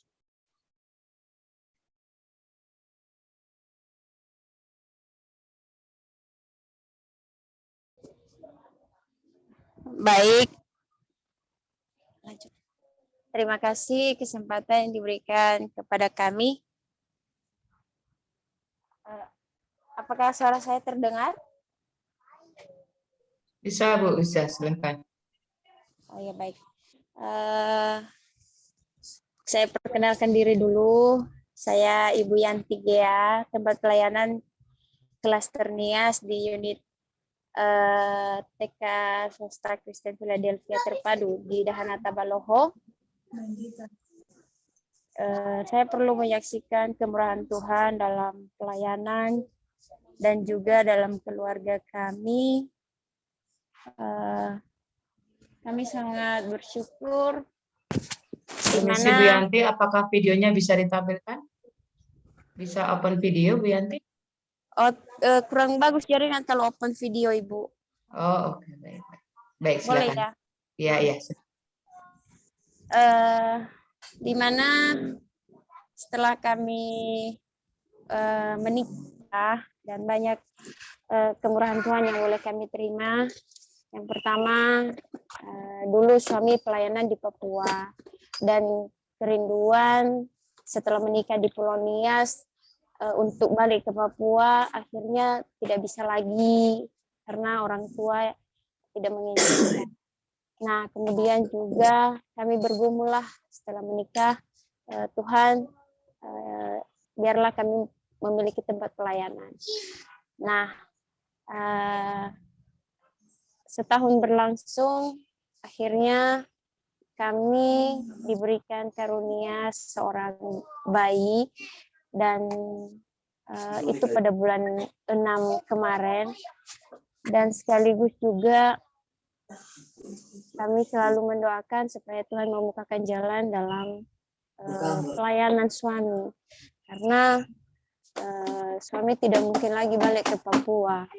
Nah, akhirnya setelah berlangsung semuanya dalam situasi keuangan yang sangat terjepit juga, namanya juga di Nias, kalau setelah menikah itu banyak sekali ya pengeluaran. Jadi kami berdoa supaya Tuhan buka jalan, dan selama beberapa kurang lebih 1 tahun saya nginap di TK dan suami nginap di kampung.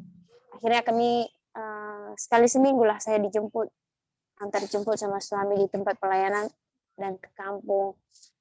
Dan setelah itu ketika saya tiba untuk bersalin, waktunya untuk bersalin,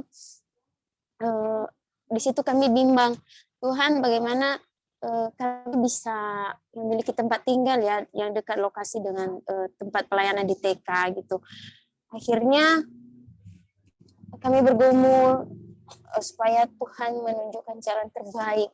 Itu satu pergumulan yang sangat besar dalam keluarga kami, dan tidak mungkin juga saya meninggalkan pelayanan. Dan akhirnya saat kurang lebih 1 bulan untuk waktunya melahirkan, ada 1 orang gembala yang menawarkan pelayanan, dan kebetulan satu misinya dengan suami.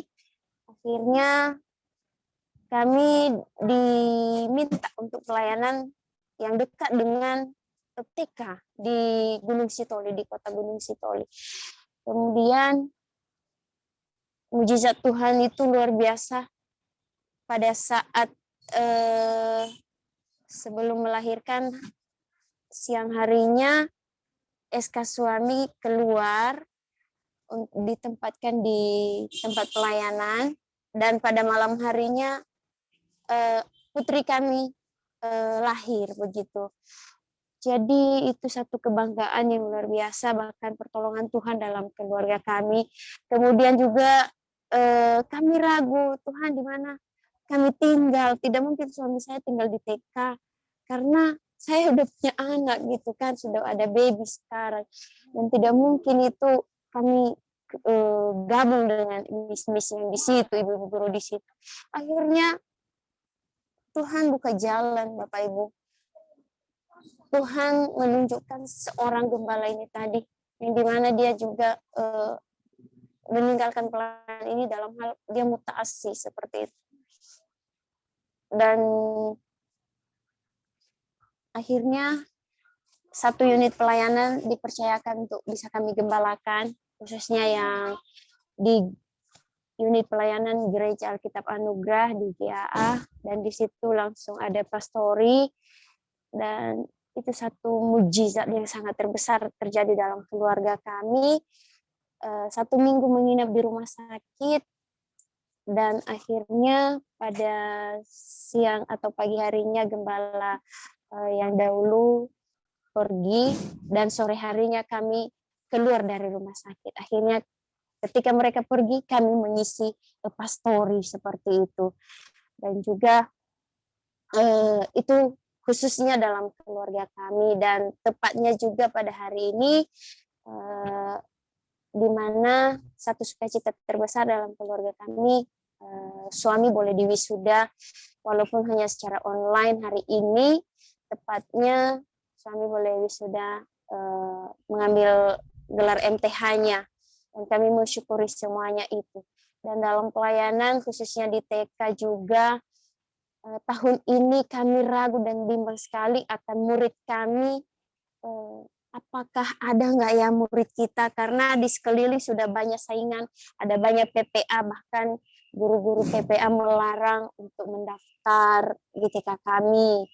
Anak-anak yang sudah alumni dari situ, orang tuanya mendaftarkan anaknya masuk PPA. Jadi guru-guru itu melarang supaya jika ada yang usia TK tidak usah dimasukkan di TK Philadelphia. Di situ kami bergumul bagaimana ya, apakah kita ada punya anak didik ya. Jadi kami dalam tim selalu mendoakan itu, Tuhan, Engkau tahu kami bukan mencari hidup dalam pelayanan ini, tapi kami memberi hidup. Ketika Tuhan percayakan 1-2 orang, kami layani. Dan puji Tuhan Bapak Ibu, ternyata anak kami, anak didik kami di tingkat TK sekarang ada berjumlah 40 anak ya. Itu sangat luar biasa. Dan rasa kekhawatiran itu tadi hilang seketika ketika Tuhan yang bekerja, dan semuanya Tuhan memberikan yang terbaik. Jadi kami juga memohon supaya kami terus didukung dalam doa, baik dalam kerinduan pribadi juga guru-guru yang ada, bahkan khususnya dalam pelayanan kami yang banyak saingan ya. Sekarang sudah banyak PAUD, banyak TK. Jadi supaya Tuhan terus mengirimkan anak-anak yang bisa kami layani dalam unit pelayanan pusat kita. Jadi itulah Bapak Ibu yang saya saksikan. Mungkin bagi orang lain itu biasa-biasa saja. Tetapi dalam keluarga kami, khususnya dalam pribadi kami juga, itu sangat luar biasa. Dan satu hal lagi yang saya sampaikan bahwa karena saya melahirkan anak pertama ya, dan itu sangat luar biasa sekali Bapak Ibu, kalau bukan pertolongan Tuhan mungkin tidak sampai seperti ini saat ini gitu. Itu mujizat Tuhan. Dalam keadaan yang sangat cepat anak kami itu akhirnya lahir, walaupun kami menginap beberapa hari di rumah sakit. Dan saya memotivasi semua ibu-ibu guru yang masih belum menikah ataupun yang sudah menikah, yang menantikan seorang anak.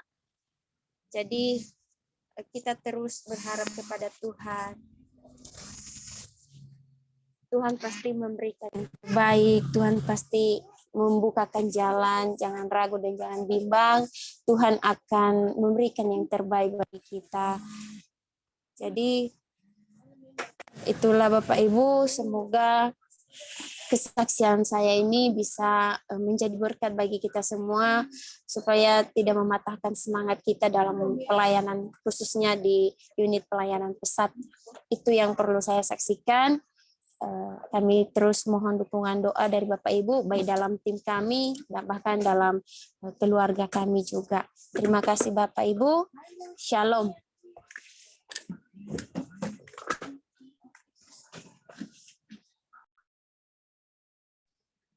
Terima kasih buat kesaksiannya, Bu. Tentunya Tuhan selalu bekerja atas segala perkara yang kita jalani. Jadi sangat memberkati sekali buat kesaksiannya. Dan saat ini tiba waktunya kita untuk berdoa syafaat. Kita angkat pujian kita, kami perlukan keajaiban-Mu. Nanti di akhir pujian ini kami serahkan langsung kepada hamba-Nya yang akan memimpin kita di dalam doa syafaat.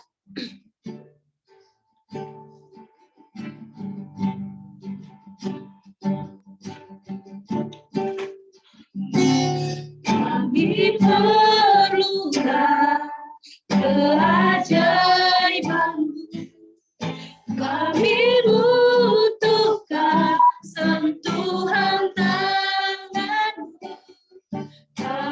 tak dapat jalan sendiri.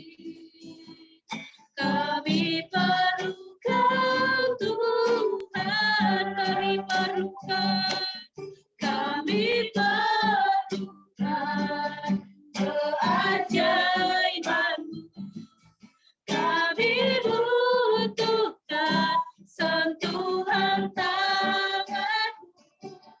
Kami tak dapat jalan sendiri. Kami perlu Kau Tuhan, kami perlu Kau Tuhan. Kami perlu Kau Tuhan, kami perlu Kau Tuhan. Kami perlu Kau Tuhan. Tak henti-hentinya Tuhan, kami membutuhkan Engkau dalam setiap waktu kehidupan kami. Tuhan, terima kasih. Biarlah kami terus berharap dan bersandar sepenuhnya kepada Engkau. Karena kami tahu tanpa Tuhan, kami tidak bisa berbuat apa-apa. Kami yakin karena campur tangan Tuhan, segala sesuatu akan dimudahkan. Dan kami meyakini bahwa setiap doa-doa yang kami akan naikkan kepada Engkau, itu akan besar kuasanya dan akan berdampak besar untuk kemuliaan. Terima kasih Tuhan. Saat ini kami mau berdoa kepada Engkau ya Bapa, untuk setiap pergumulan-pergumulan anak-anak-Mu, khususnya di komunitas pesat ini Tuhan.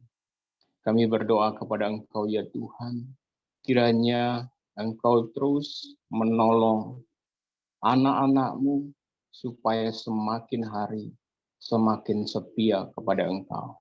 Semakin hari semakin mengutamakan Engkau dalam kehidupan ini.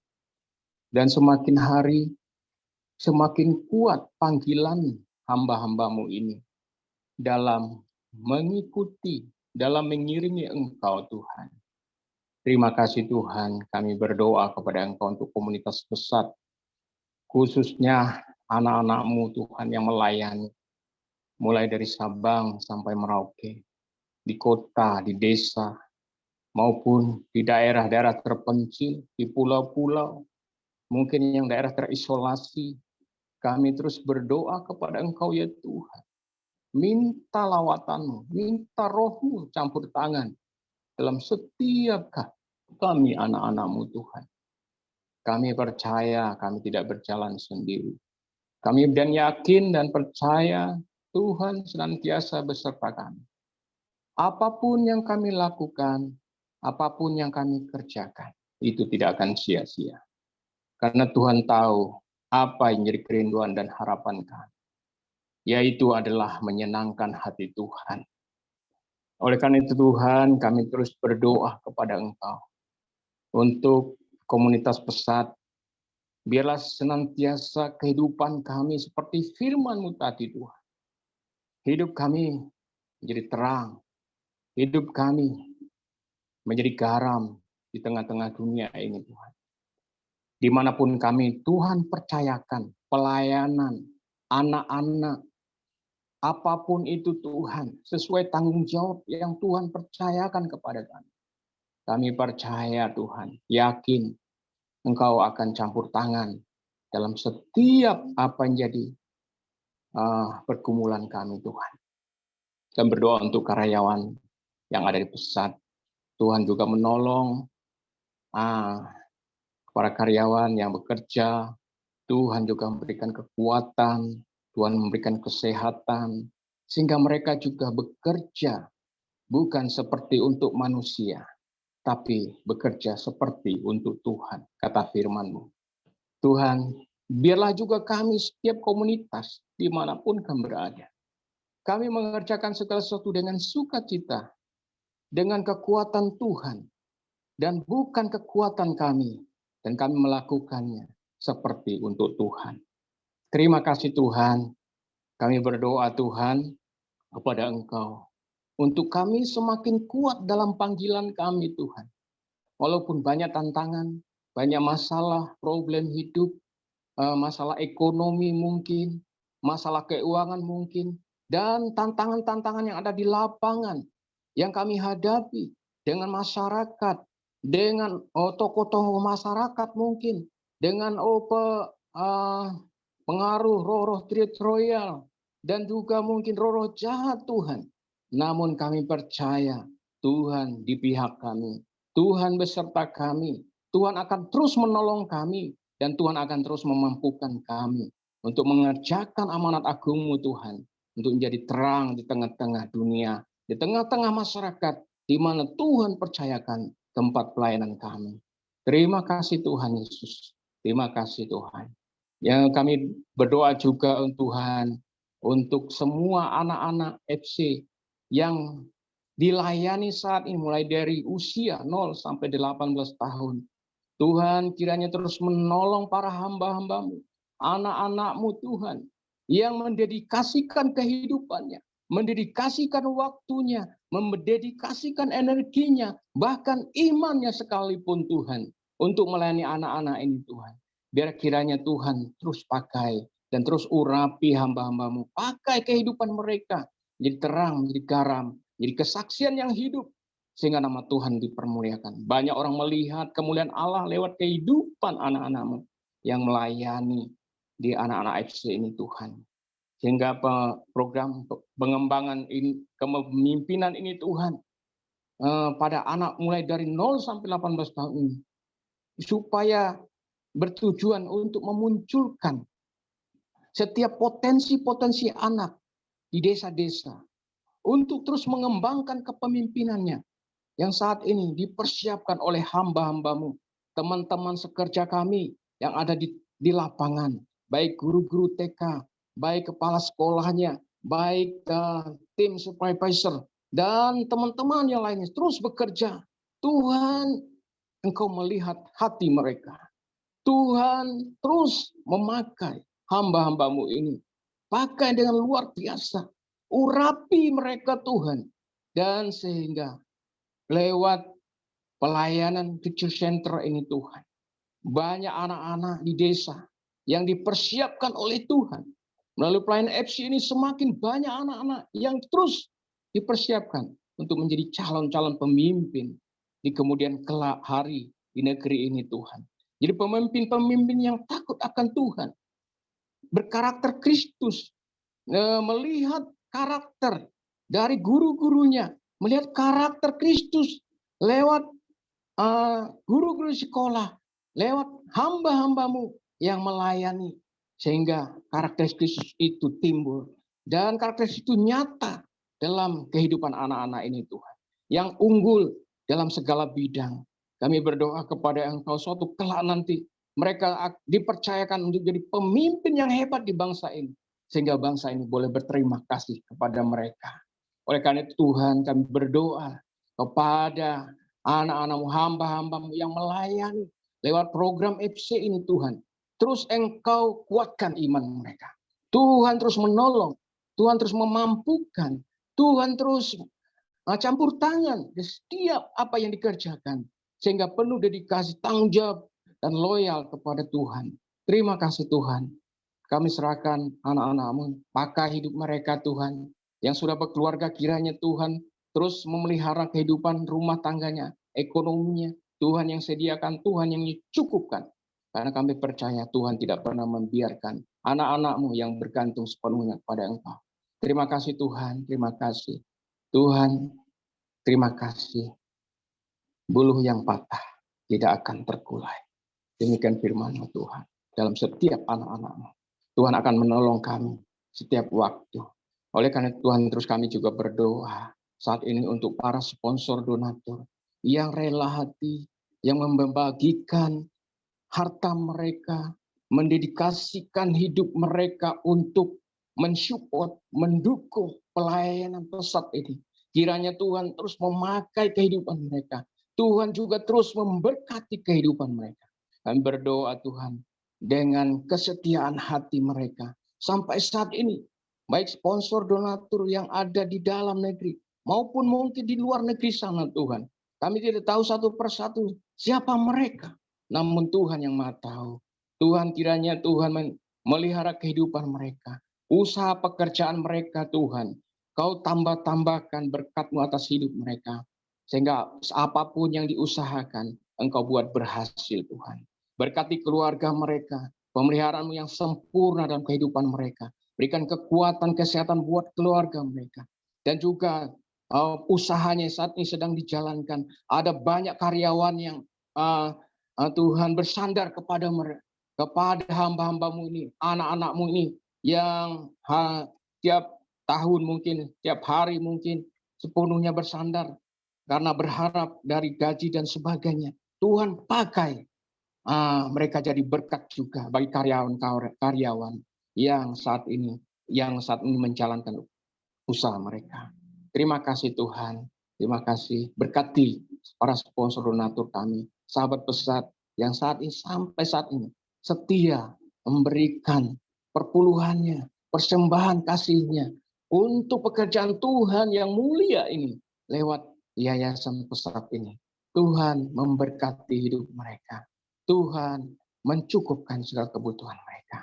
Terima kasih Tuhan Yesus. Engkau baik, sungguh baik Tuhan. Dan berdoa Tuhan untuk para pemimpin kami yang ada di pesat. Dan kiranya Tuhan menolong hamba-hamba-Mu yang Engkau pakai untuk menjadi pemimpin yang hebat. Jadi contoh, jadi figur, jadi panutan, jadi teladan bagi kami. Oleh karena Tuhan, pengurapan-Mu turun atas mereka Tuhan. Pengurapan-Mu turun atas mereka. Sehingga kehidupan mereka Tuhan dipelihara oleh Tuhan. Pemimpin-pemimpin yang takut akan Engkau. Pemimpin-pemimpin yang memberkati banyak orang-orang yang dipimpinnya. Terima kasih Tuhan. Berdoa juga untuk para supervisor, sampai manajer, sampai mungkin tim yang lainnya Tuhan. Bagai pengurus-pengurus pesat yang ada di komunitas pesat ini. Tuhan kiranya terus memberkati hamba-hamba-Mu ini. Dan para pembina yayasan pesat, tim apostolik, mulai mungkin yang tim yang lainnya, para direktur-direktur, manajer, supervisornya, dan sebagainya Tuhan. Terus menolong dengan dedikasi hidup mereka. Tuhan mendedikasikan kehidupan untuk melayani Tuhan lewat pesat ini.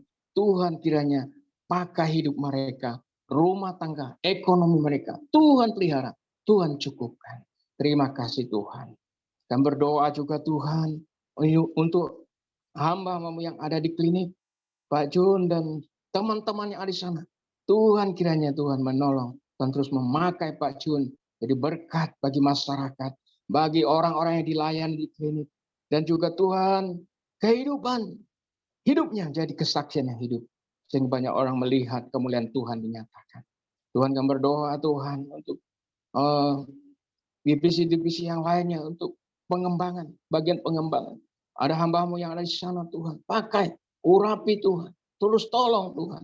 Segala dedikasi hidup mereka, tanggung jawab yang mereka berikan untuk pekerjaan Tuhan ini. Biar terus pakai, urapi hamba-hamba-Mu ini. Baik yang ada di Litbang, baik yang ada di STAK, baik ada yang program pengelolaan, baik pun yang ada di HRD Tuhan. Tuhan mengurapi hamba-hamba-Mu. Tuhan menolong, Tuhan memampukan, Tuhan memberikan hikmat, Tuhan memberikan kebijaksanaan, dan setiap tanggung jawab yang Tuhan percayakan kepada mereka Tuhan. Tuhan, terima kasih. Kami bersyukur atas kepemimpinan mereka.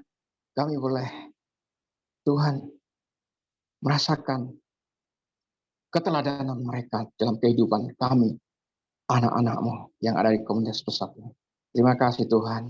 Kami juga berdoa Tuhan, untuk rekan-rekan dan teman kami yang saat ini mungkin mengalami sakit, yang lemah tubuh, fisik, karena kecapean, karena sibuk dalam pekerjaan, karena kegiatan yang padat, karena mungkin banyak masalah, banyak tantangan yang dihadapi, ada pergumulan-pergumulan yang berat.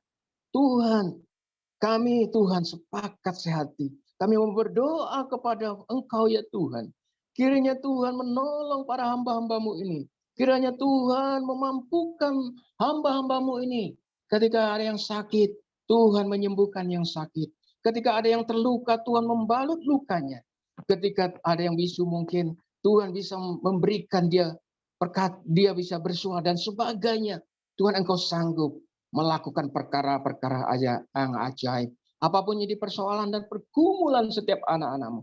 Namun kami yakin dan percaya Tuhan tidak pernah akan membiarkan anak-anak-Mu. Tuhan, terima kasih. Berkati anak-anak-Mu ini Tuhan. Kesehatan mereka Tuhan. Apapun yang mereka lakukan. Tuhan berikan kekuatan. Tuhan terus menolong keluarganya, anak-anaknya.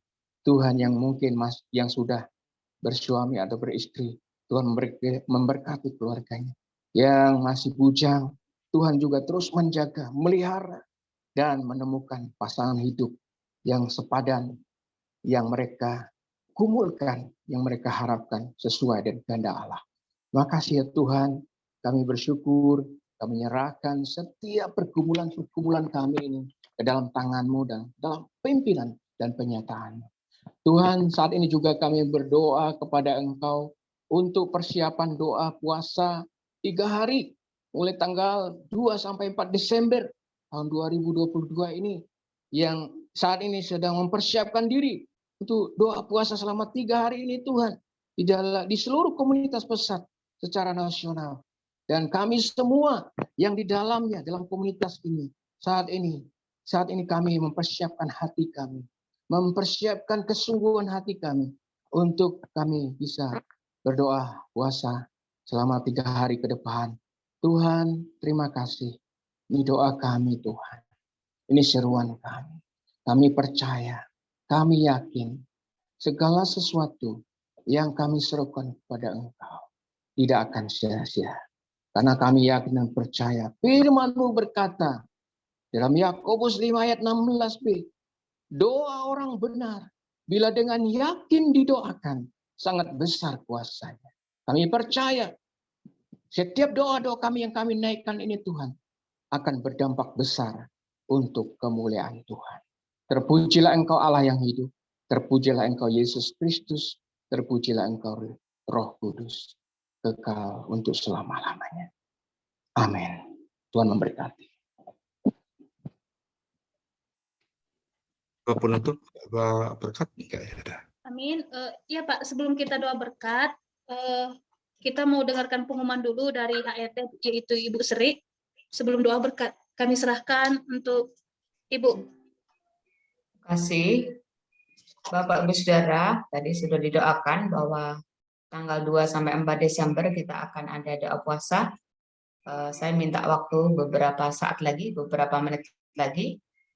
Kita akan menyimak dan mendengarkan seruan untuk doa puasa ini, sehingga kita lebih menyiapkan hati kita. Ya, kurang lebih 2 minggu lagi kita akan berpuasa bersama-sama, dan kami berharap di tanggal 2 itu hari Jumat ya. Jadi mungkin Bapak Ibu Saudara berharap bisa berkenan untuk benar-benar mengambil waktu, mungkin bisa off dari kegiatan semua yang ada, bisa membangun doa dalam setiap tim yang ada. Untuk teknis kami sedang atur dengan bagian mobilisasi doa, dan berharap semua tim, semua wilayah bisa mengambil waktu bersama-sama. Jadi mungkin yang jam-jam kantor kita bisa off-kan dulu, kita bisa fokus untuk mengambil waktu ini. Ya, ini biar sungguh-sungguh kita tidak nyambi ya, tapi kita semua boleh fokus untuk mengambil doa puasa bersama-sama. Jadi diharapkan tanggal 2, 3, dan 4 kita boleh fokus. Ya, kita akan dengarkan seruan doa puasa. Silakan Bu Rina.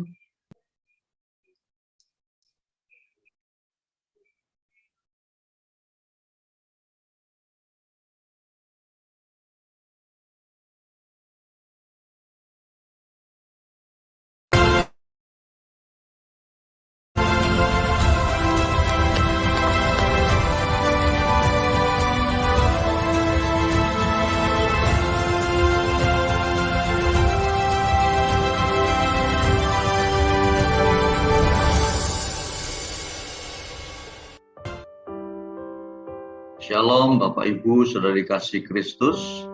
Tanpa terasa kita sampai pada penghujung tahun 2022 dan akan segera memasuki tahun yang baru.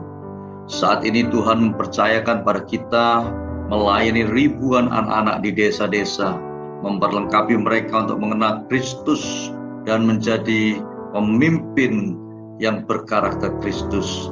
Tentunya hal ini tidak bisa dikerjakan hanya oleh kekuatan kita sendiri.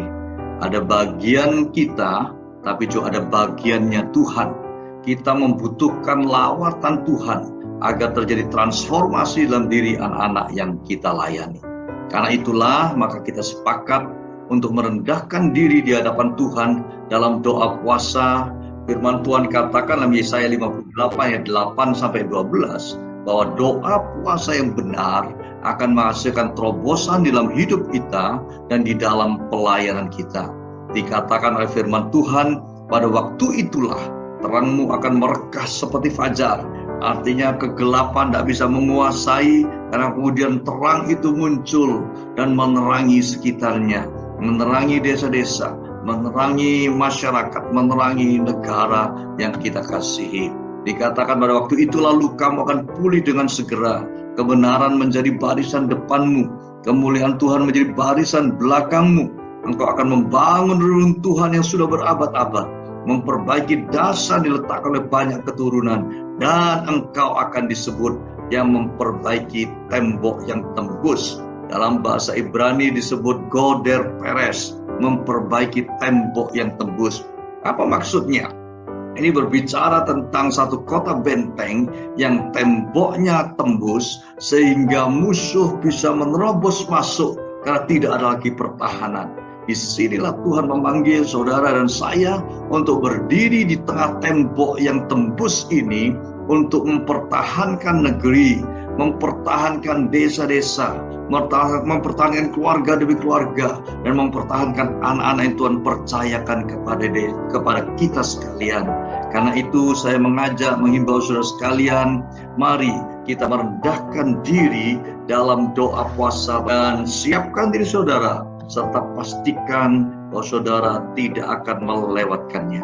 Tuhan Yesus memberkati. Rekan-rekan pesat yang ada di seluruh Indonesia, di Sumatera, di Jawa, Kalimantan, Sulawesi, NTT, Maluku, dan Papua. Shalom untuk kita semua. Salam sejahtera dalam kasih Yesus Kristus. Kali ini saya ingin mengajak kita semua, anggota komunitas pesat, untuk mengambil bagian. Kita merendahkan diri, berdoa, dan berpuasa yang akan diadakan secara nasional tanggal 2-4 Desember 2022. Karena sesungguhnya kita sadar bahwa kita lemah, kita tidak mampu, kita bahkan tidak sanggup berjalan sendiri. Oleh karenanya, kita butuh kekuatan daripada Tuhan.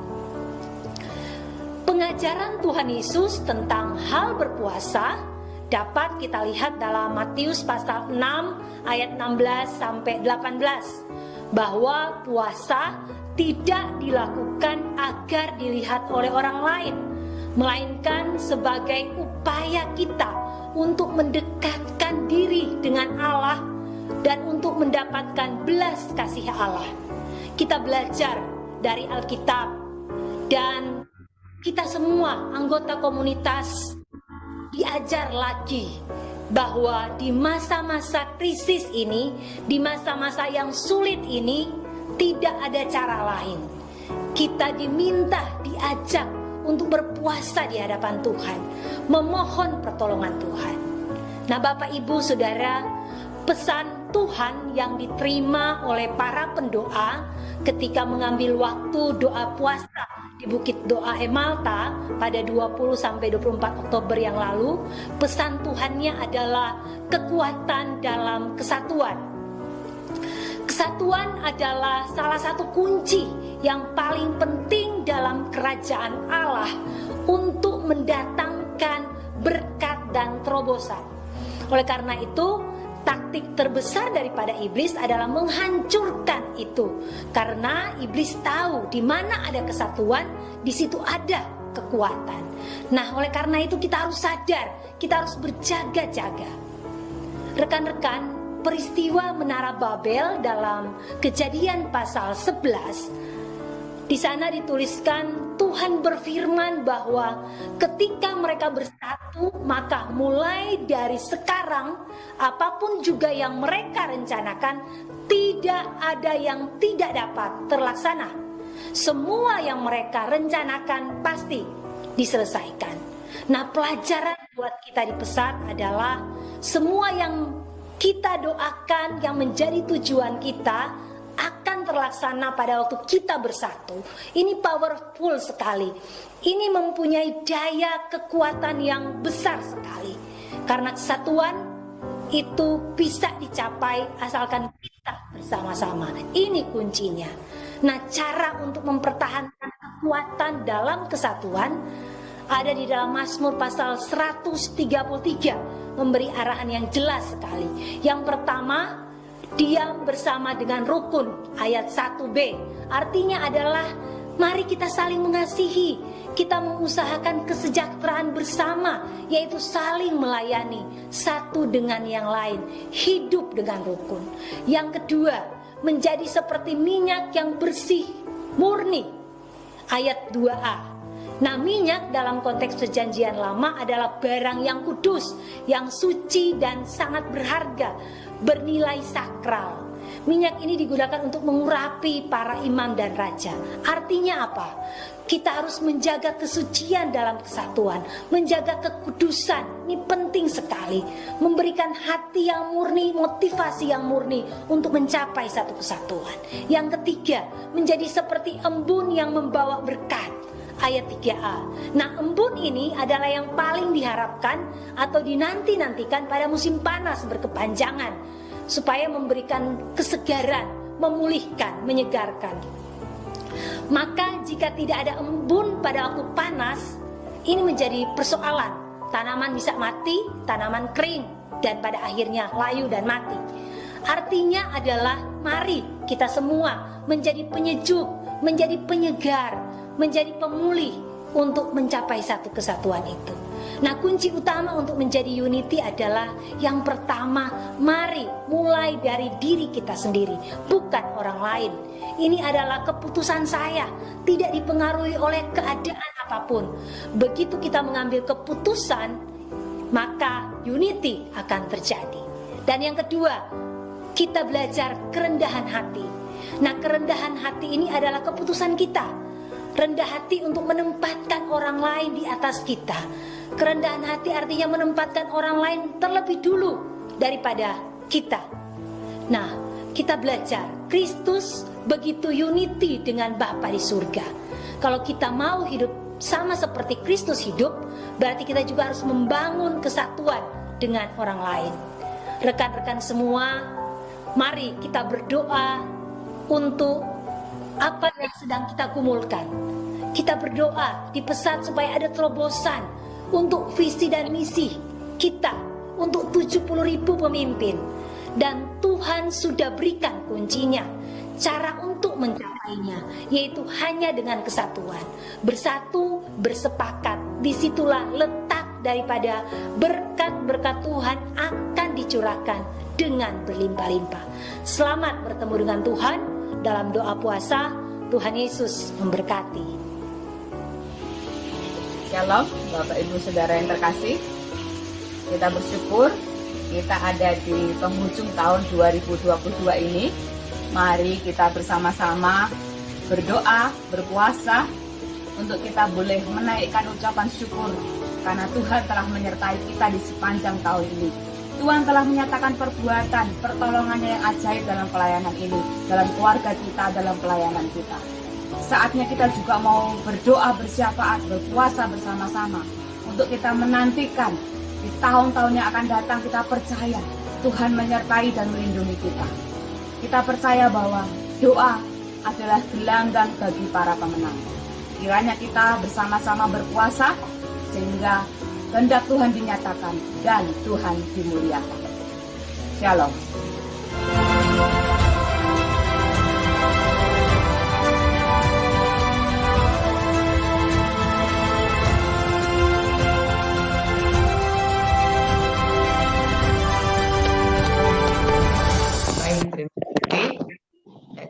kembalikan ke Bu Esther.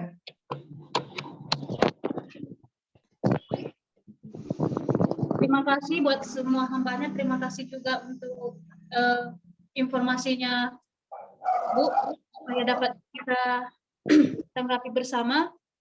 Sebelum kita menutup kebaktian kita ini, kita akan mendapatkan doa berkat yang akan diberikan oleh hambanya, yaitu Pak Daniel Sarono. Kami serahkan buat Bapak.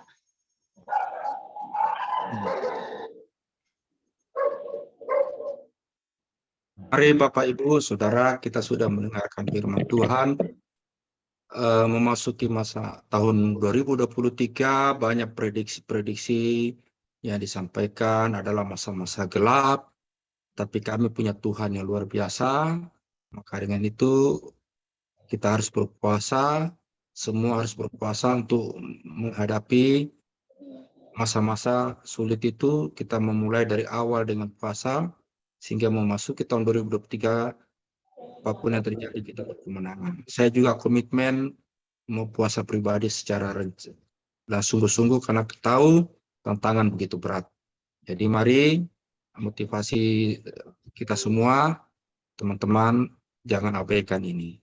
Apa yang sudah disampaikan oleh firman Tuhan juga pada hari ini, kami adalah terang Kristus yang akan tahun 2023 yang gelap itu adalah kesempatan yang indah buat kita semua untuk menjadi terang. Tuhan menyediakan setiap pelayanan kita untuk menjadi terang dunia. Mari kita berdoa. Terpujilah nama-Mu Tuhan Yesus. Terima kasih untuk firman Tuhan pada hari ini. Terima kasih Bapa. Kami sadar Tuhan, menyadari hari-hari ini adalah hari yang jahat Tuhan. Tuhan, tapi kami tahu kami punya Tuhan yang luar biasa. Kalau Engkau adalah terang dunia, maka kami juga yang sudah percaya Engkau memiliki terang itu. Dan kami juga harus menjadi terang dan garam dan saksi bagi mereka. Adalah peluang, bukan sesuatu yang menakutkan, bukan sesuatu yang mengkhawatirkan kami, tapi justru adalah menjadi kesempatan, peluang bagi kami untuk menyatakan kasih Kristus, menjadi terang, garam, dan saksi memasuki tahun 2023. Terima kasih untuk renungan firman hari ini Tuhan. Biarlah Roh Kudus terus bekerja.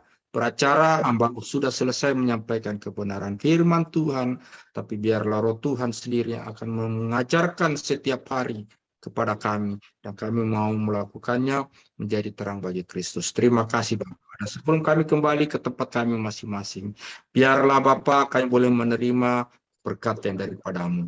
Biarlah kami boleh mengangkat tangan kami dan mengarahkan hati kami ke surga untuk menerima berkat yang daripada Tuhan. Anugerah daripada Bapa Surgawi serta cita kasih dengan anaknya Yesus Kristus dan persekutuan dan kuasa Roh Kudus menyertai kita semua mulai hari ini sampai pada kedatangannya yang kedua kali, didapati hidup kita kudus, berkenan dan tidak bercela di hadapannya, sehingga kita boleh layak berjumpa dengan Kristus di awan-awan permai dan masuk kepada Yerusalem yang baru. Terima kasih Bapa, terima kasih. Haleluya. Amin. Terima kasih Terima Bapak kasih Ibu. semuanya. Shalom.